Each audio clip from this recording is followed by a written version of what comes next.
everyone. Welcome to the VarsityWA Midweek Podcast. I'm your host, Todd Milles. We are days away from the opening round of the WIAA football playoffs for all 6 classifications.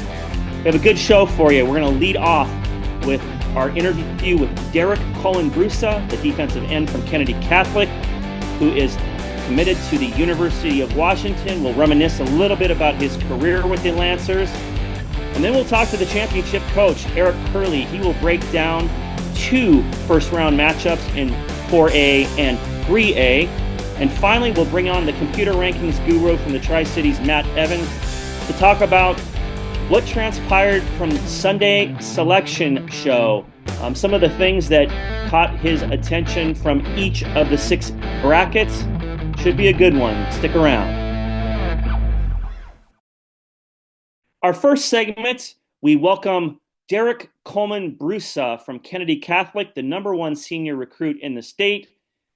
He will not be joining us, but I will be joining him. I caught up with him at practice Tuesday in Burien and sat down with him. We could chat a little bit about his final few games at Kennedy Catholic and what he expects going on to the University of Washington when he enrolls after Christmas. Eric Colman-Brusa, before his first final state playoff game as a senior. I think I talked to you at the Jamboree. I asked you, I said, what are some of your thoughts going about into your final season? And what about you're going into your final WIA playoff season? Yeah, it's definitely sad knowing that the season's coming to an end. Just absolutely love my career at Kennedy Catholic. But I feel like we've done a great job preparing for GK this week, and I'm excited to get after it. When you look at your senior year so far, what are the things that kind of stand out? I know that you were talking about getting to be able to show off some of your new tricks of the trade, and I know Pat says we started to see that here in the last couple games. So. But how do you look at your senior season so far? Yeah, I thought, performance-wise, I've been doing pretty good. I've definitely kept up those offensive coordinators at night. But just truly, I've just been trying to enjoy every day and just enjoy the moment before I head out to the UW. When you look at your career, you've been in a state championship game, you've been in the playoffs every year of your career. How do you look at just kind of your career at Kennedy Catholic, the good, mainly good? Yeah. And maybe if there's a couple things that you're just sort of, could have gone differently. Yeah, I like to really focus on the controllables. What can I control and what I can't control. And so as long as I can kind of figure out what I can control and I kind of let everything fill out. You're up to 280. Yeah. How?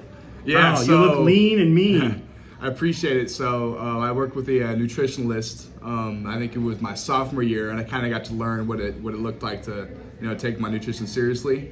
And so I was 225 coming out of the wrestling season. It's my sophomore year at 8% body fat, and then I got up to 250 at 8% body fat.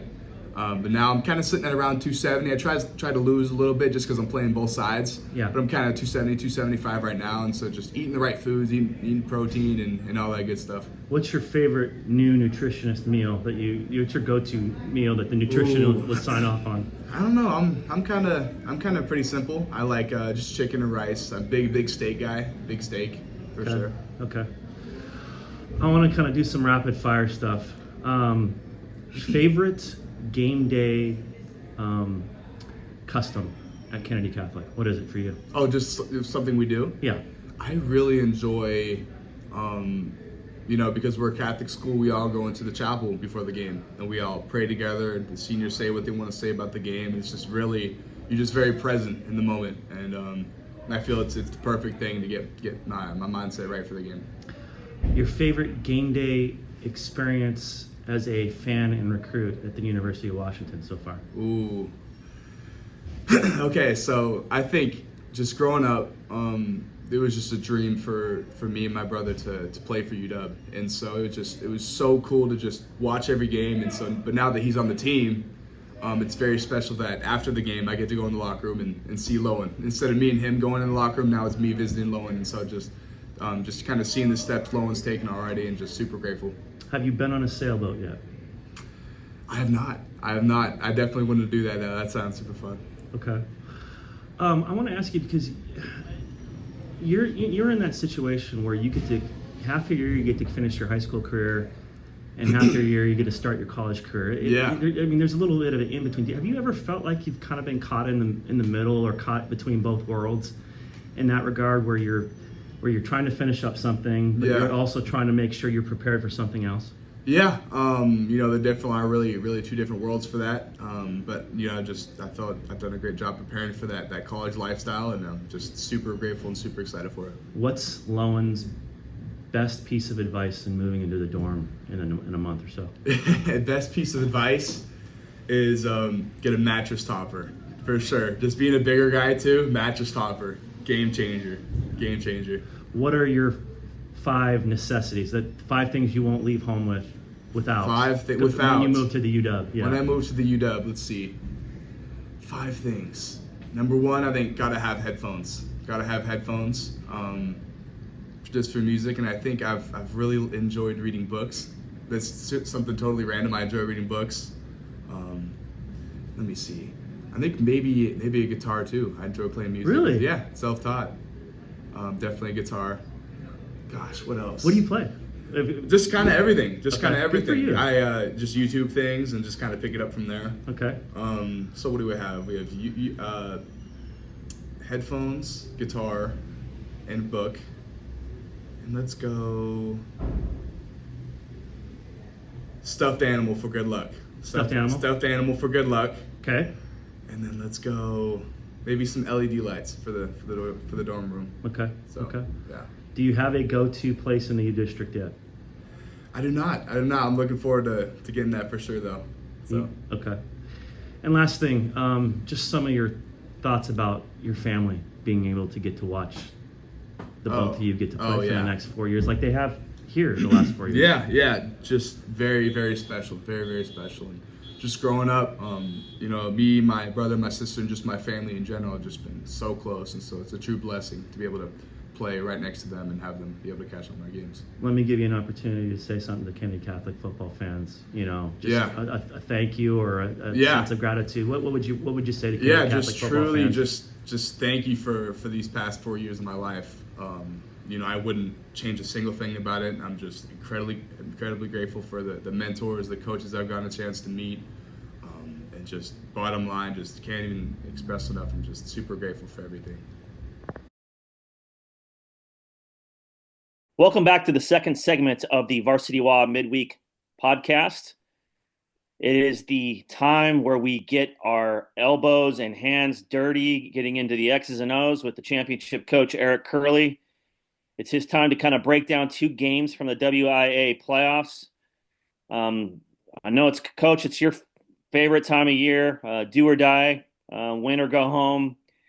Let's start in the Class 4A bracket where Glacier Peak, the runner-up in the 4A Wesco, heads to MCC champion Chiawana. The Riverhawks are the 4 seed.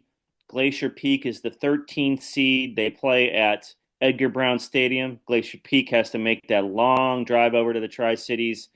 You've had a chance to see both teams on film. What kind of caught your eye, Eric?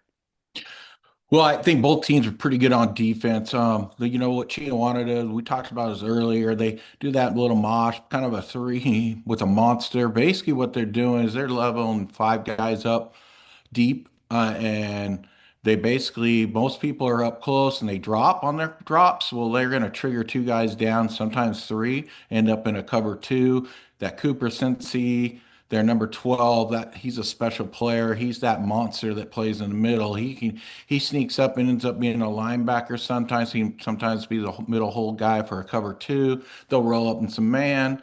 Biggest thing what Glacier Peak's got to do against that defense is what Glacier Peak does well is they do some shifting on balance. They got to hit those bubbles and hit things quick because they are moving. They got guys up jumping around on line of scrimmage, moving, trying to make chaos, and then they're really setting up a lot of the thing for that monster to make the play, Cincy to come down and make some plays. So hopefully what Glacier Peak needs to do is hit things quick, run right at them. Glacier Peak has 2 really good running backs. A real quick kid, Owens, number 7, is more of a slasher, and then a kid named Brooks, who's pretty physical, a linebacker kid that runs downhill. I can see both of them. Owens hitting some big plays, and Brooks, being in control. But the key to Glacier Peak, they got to keep running the ball. They got to keep running the ball. They're gonna get some negative plays, and they got to stay after it.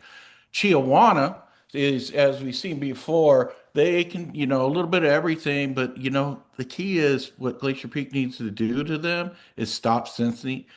Cooper, he makes their plays. He on both sides of the ball. The kid is special, number 12. He makes plays. And the other thing is they have the young quarterback playing, and he does fine. But they had to put in Gage Williams last week to get it going and run a wildcat. But he can run the whole offense. He played it early in the year, and he's special, and he can make plays. And they got going when he start kicking. I think about 2 or 3 touchdowns. They got rolling finally against Wenatchee and finally got things going. But I'm going to think this is kind of funny, but I think this is going to be low scoring, but it's going to be a couple big plays that are going to make it happen. Yeah, this is a matchup of two sophomore quarterbacks against good defenses. I know Glacier Peak just welcomed back their league defensive player of the year in Luke Fullerton. He's now back after missing an extended period of the season. Coach, at the end of this one, what will the scoreboard say? I think I'm going to go with the upset. I think if Glacier Peak can take away Cincy Cooper, and then aware of when Gage comes to quarterback, really stop him in the run game and stop that run game, make the young quarterback throw the ball. I think Glacier Peak might be able to go over there and get an upset. Wow. The Grizz would welcome a big state playoff win, that elusive big state playoff win. Man, I love Shane Keck, and running the football is in his bloodstream. I think he will run the football 40 times in this game to protect Oliver Setterberg, the really talented sophomore quarterback. But Chiawana just has magic in Pasco. Gage Williams is just a two-way beast. He does a little bit of everything on offense. He plays a lot at the line of scrimmage, blocks kicks, blocks punts. You talked about the Sissony brothers. Defensively, they swarm around. I like Chiawana. I agree with you, Eric. I think it's going to be a low-scoring game, but I do pick Chiawana to win something in the 17-14 range. I think it's going to be close. Go either way. I mean, they both are pretty. I think it's going to be low scoring, like you said. Who's ever going to be patient enough, it's going to happen. The second game that the championship coach will look at is in the 3A bracket, part of a Metro League doubleheader Friday night at Renton Memorial Stadium. It's the nightcap game, and it's also a rematch of the round of 32 game last year between Lincoln, the 10th seed from Tacoma, and the 7th seed Rainier Beach Vikings. In last year's game, Beach came in with a losing record. It was full of injuries, had finally gotten healthy, played the Abes tough before the Abes put them away to advance to the state playoffs. This game is in the state playoffs. The passing attack from Rainier Beach. Looks like Lincoln is running the football more. What has caught your eye about this game, Eric? Well, I tell you what, bunch of athletes, and totally opposite in the other game. I think it's going to be a lot of points. I feel like both these teams, the quarterback Rainier Beach Williams can run, he can throw. Decent running backs. They got receivers that you get them the ball into their hands and they can take it all the way. You got Lincoln with the big time quarterback, and the running back is patient. He cuts well. He does multiple things. I think the biggest key to this is who can run the ball. Okay, a little bit, control the game a little bit when they need to, and who's not going to give up big plays, who's going to give up less of the big plays. And I think Lincoln really has to do a little bit of changing their fronts and bringing an extra guy to get to Williams. Rainier Beach likes to release all five, their running back also, so they need to get another guy down to that box. If the quarterback things don't break down, he can take off and go. They got to get someone athletic enough to mirror him and go get him and make Rainier Beach want to run the ball. And then I think how Rainier Beach can stop Lincoln is they got to stop the run game, make them throw the ball. I think they got good enough athletes to match up with Lincoln, but it could go either way. Lincoln has some great athletes out there. So I really think it's going to be who can win up front and protect their quarterback is going to win this game. Damari King, he was eligible after the 4th week, has been the running back and linebacker at Rainier Beach. Jadion Scranton, the big running back for Lincoln. He's been more and more involved in the second half of the season since Lincoln has sort of shifted his offensive philosophy to more of two back, getting Sione, Cajo in some play action stuff. At the end of this one, Coach Kurle, what will the scoreboard say? Going with the upset again. I think Lincoln controlled the ball with that running back, and that's what they got to do, and take the possessions away from Rainier Beach. I think, but it's really going to go down to who can not make as much penalties and who can control that line of scrimmage, like we said before. But I really think the quarterback from Lincoln, after they run the ball, is going to make some big plays, throwing the ball over the top. Rainier Beach is going to have to get someone extra down in the box to take away the run. If you'd asked me at the middle of the season, Eric, I would have picked Rainier Beach, no hestation. Mm-hmm. And they were flying. Esquire Williams was throwing the ball really well, and Lincoln was sort of trying to find itself being 2-3. But the way Lincoln has kind of rallied with its run game, and right now Rainier Beach, it's gone through a coaching change. It has not been as sharp late in the year as it was early on when they played O'Day tough, when they beat Seattle Prep. They got kind of hammered by Eastside Catholic. They did rebound with a big win last week, but right now I just kind of sense the Abes are a little more together, playing a little more together on both sides of the ball. I too am going to pick the Abes in a close one. I don't know if it's really an upset. The Abes could have easily been seated higher. Rainier Beach did jump up in seeding as well. But I agree with you. I think it's going to be a fantastic game. A lot of athletes, a lot of points. Well, that'll do it for the Coach's Corner. Eric Kurle getting into the X's and O's of a couple of the WIAA first-round playoff games. We'll welcome the coach back this weekend for our Midnight Reactions podcast. Coach Kurle, enjoy your week. We'll see you soon. Thank you.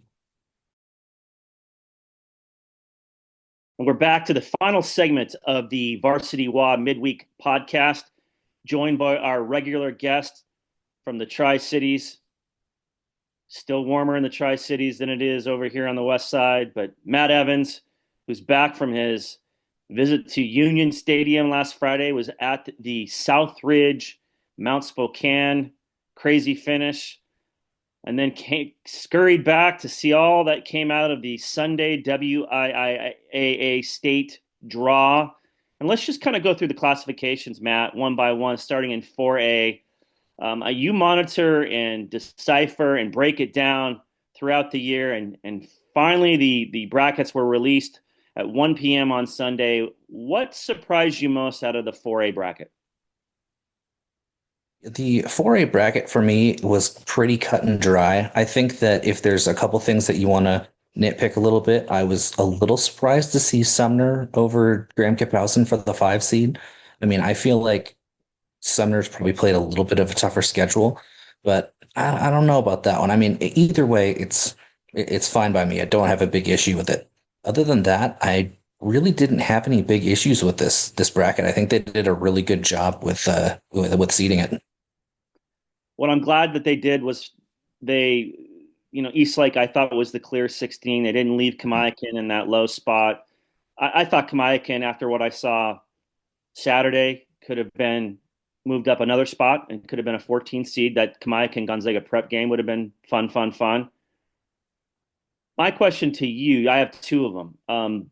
Would you have switched the Graham-Kapowsen Sumner seeding? And were you surprised that Camas got a home game in this?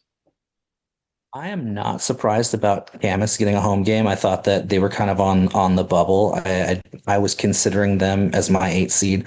I ended up having them travel to Bothell for mine, but Bothell ended up getting the 10 seed there. When it comes to GK and Sumner, I believe I'm pulling up how I seeded it. I had, let's see where I had GK over Sumner, but I think for me it was just looking at just I think GK had, I heard Sumner has a little bit of a tougher schedule, but I kind of gave GK the advantage because they had won a little bit more. Like I said, I don't have an issue with that. I think it makes for some really interesting potential semifinal matchups with Sumner going to Chihuahua and GK going to Gonzaga Prep. I think those would be just awesome games. Yeah, I think it balances out the bracket. I think we saw the one side with Sumner and Lake Stevens and Gonzaga Prep potentially, and went, that's there's some heavy hitters over there. I think it does balance out the bracket a little more with a potential Sumner Puyallup semifinal rematch. Let's look at the 3A bracket, Matt. What caught your eye about the 3A 16-team bracket? And I was disappointed to see White River get dropped to 9. I thought, I'm a firm believer in, if you're an undefeated league champion, you play a home game. You're not necessarily in the top 4, but you've earned a top 8 seed. That's one thing that in my second year on the seeding committee, we kind of had an issue with that. We had, I believe it was Lake Roosevelt, who had an undefeated record, but they only had like a strength of schedule of like 270 something, including a win over a JV team. So, I mean, and we at that time, we chose to give them the 8 seed in the home game and made PL Willapa Valley travel over there. If I remember correctly, PWV won that game. But I figured that, if you're an undefeated an undefeated league champion, you should have a home game. Now, the biggest thing there is then who do you drop? And Rainier Beach, I think they're good enough for the 7, but in all honesty, I probably would have had them 9. I would have had them travel on the road to White River. That was my biggest issue with 3A. Yeah, a little bit of a nod to the strength of the Metro League with 3 teams in the top 7. Rainier Beach moving up after the round of 32. White River at the 9 seed, having to travel to number 8 Cedro Woolley, 2 of the 3 remaining undefeated teams in 3A.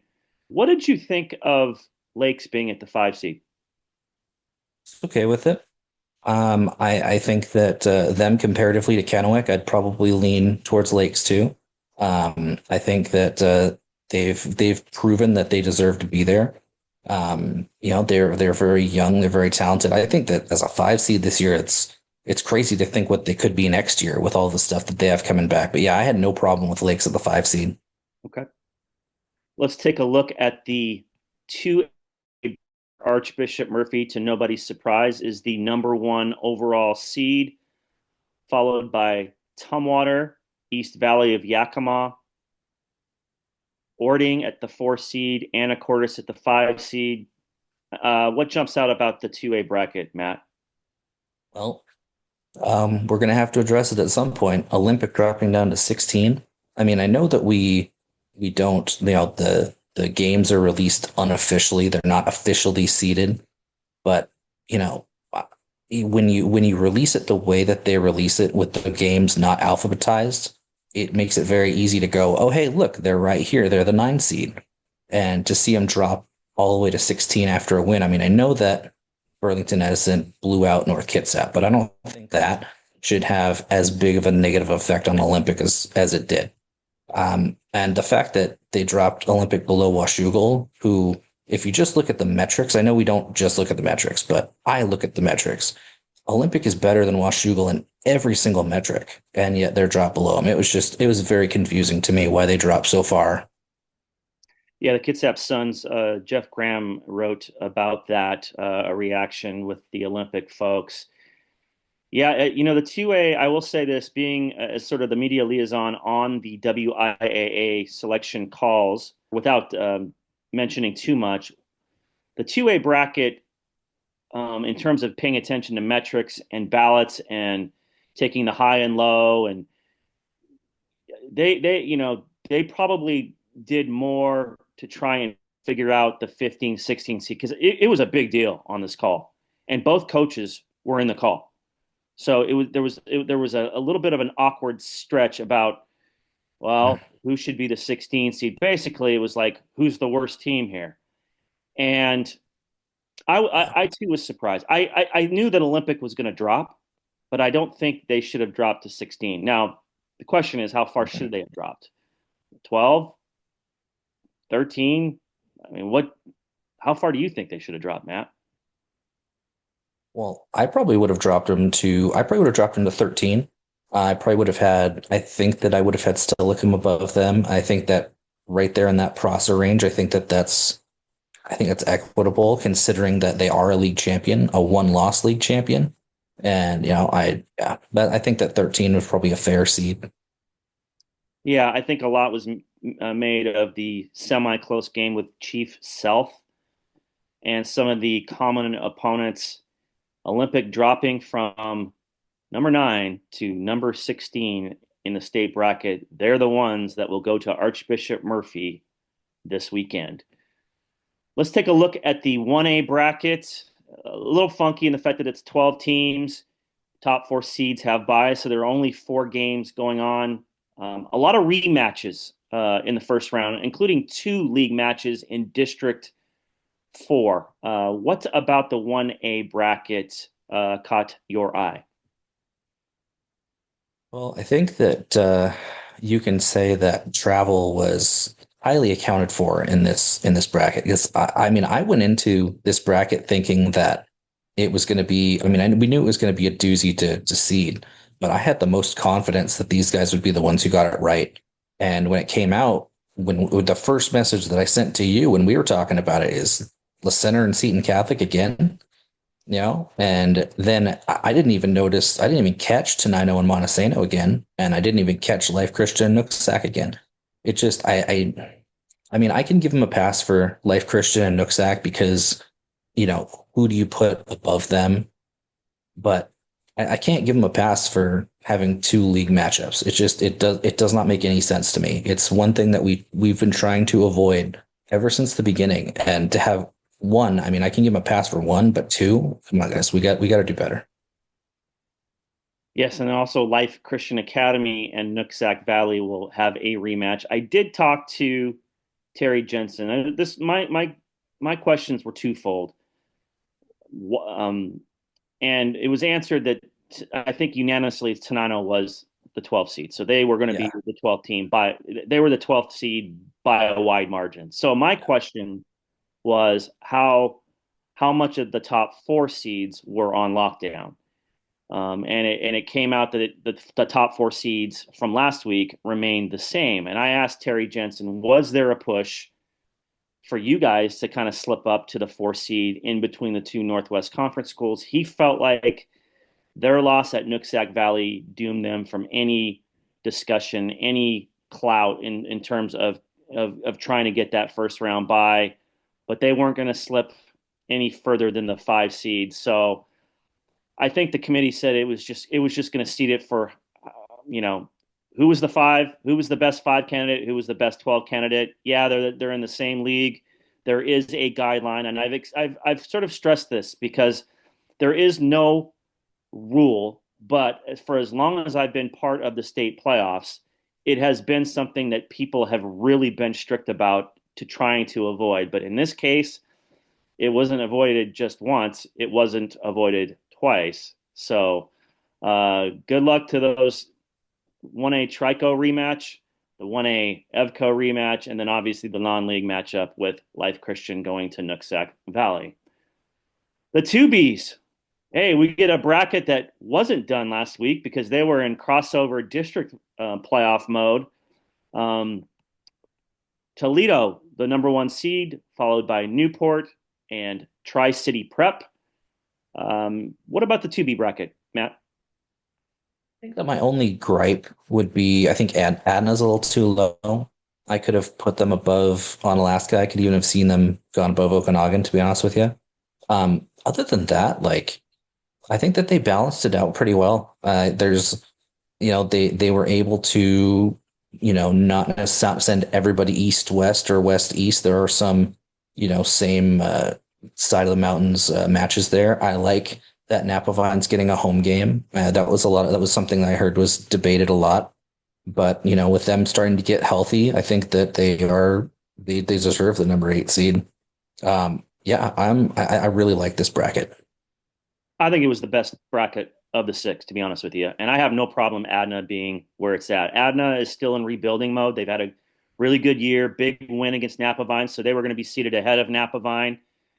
I think they're behind the other two teams from that district in Toledo and Onalaska.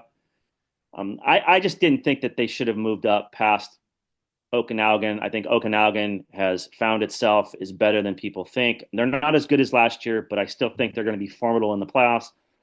And there's still people around the state that think Freeman's the best team in the classification. They just had the one slip up against Newport. I agree with you. I think this bracket was well done, and it should be that this should be a really, really fun classification, because I don't know who's going to win it, Matt. I don't know. I don't think you know who's going to win it either. Nope. I do not. It's going to be so. I think that you can make a case for 6 teams. I really do. And finally, let's go to the 8-man football bracket. The 1Bs, DeSales, the number 1 seed, followed by Liberty Christian, who'd been the number 1 team most of the year before being upset by DeSales. And then number 3, Wahkiakum. What catches your eye about the 1B bracket, Matt? I thought they nailed this one. I think that this one was another really good one. I think that one thing that you could maybe have had a little gripe about is the fact that, so Eniat beat Moses Lake Christian in the regular season, but Moses Lake Christian beat him in the tiebreaker. So, you could have a little gripe on that. I didn't, because I feel like Eniat's probably the better team anyway, just in a full game situation. But other than that, yeah, I really liked this bracket. I loved that Garfield Palouse got the 8 seed. I think that even though their record's a little bit lower, they have the toughest schedule in the state, in my opinion. Just if you look at metrically, they have the toughest, and having them be rewarded with a home game is just great. So kudos to the 1B committee. Kudos to both B committees. You guys did a fantastic job. I was curious. The only thing I was really curious about was how serious Wahkiakum was in getting a 2. They've really taken care of business on the west side. As you know, they came from 2B football, and were in their first year in 1B was last year. Started to make some noise, but had to get over the Nassau hump, and then right away thumped Nassau, who's seated 5th in this tournament.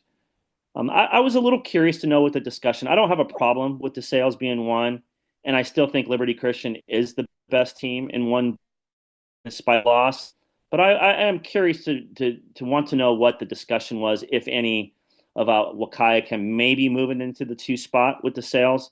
I know that league over there is far and away the best 8-man league in the state, and obviously the committee agreed, because they put the top 2 teams in that league at 1 and 2. But I am curious to know how much discussion or how much consideration Wahkiakum warranted a little higher. I'm not saying 1, but maybe 2.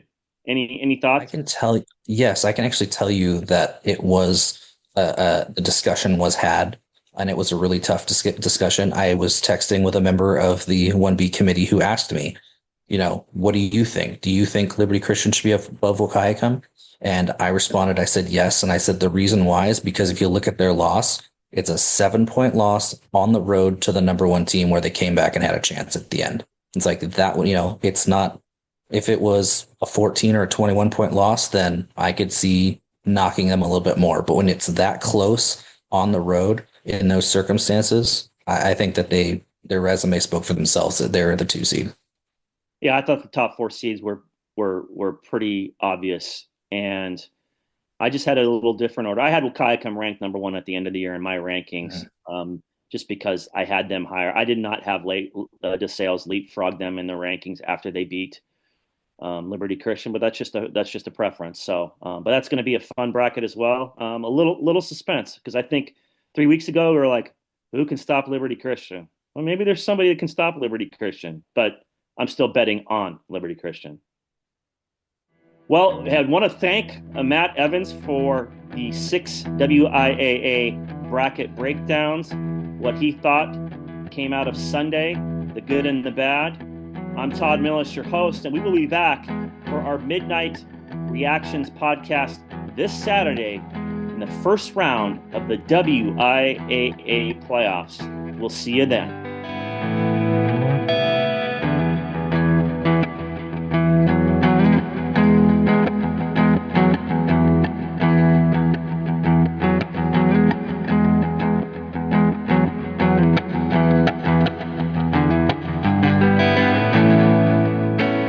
This podcast is brought to you by Varsity Washington, your source for high school sports news, rankings, and more around the state of Washington. You can listen to new episodes of the VarsityWA Podcast weekly on YouTube, Spotify, or Apple Podcasts. And for more from VarsityWA, visit us at varsitywanews.com and subscribe for daily posts covering the high school sports landscape around the state. A special thank you to our guests on this episode and to Carl Johnson and Matt Bueller of the Portland-based band Edith and Axon for providing the music you hear at the beginning and end of this podcast each week. You can find the band on Instagram at Edith Axon Official. Thank you to our listeners for tuning in to the VarsityWA Podcast. For producer Lauren Smith, I'm your host, Todd Milles. We will be back next week.